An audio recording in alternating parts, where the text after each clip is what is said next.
In this video I am going to tell you how you can delete the Windows.Old folder after upgrading your Windows PC to the next version like Windows from Windows 10 to Windows 11.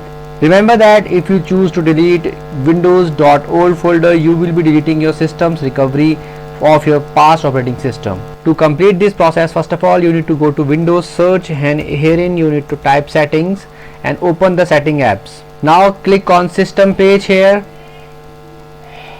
at the left hand side you can see there is an option of storage. Just tap on this. Now click on temporary files, so it will scan and open all the temporary files in your system. So once this complete, you need to select few items. You need to check few items from here, so I will show you all of them. You need to check Microsoft Defender Antivirus.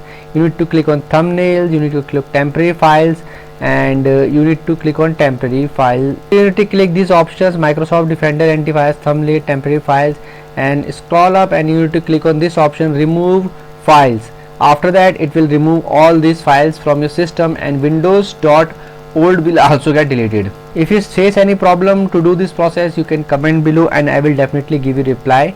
If you find this video helpful, just hit on the like button and also subscribe my channel for my upcoming videos.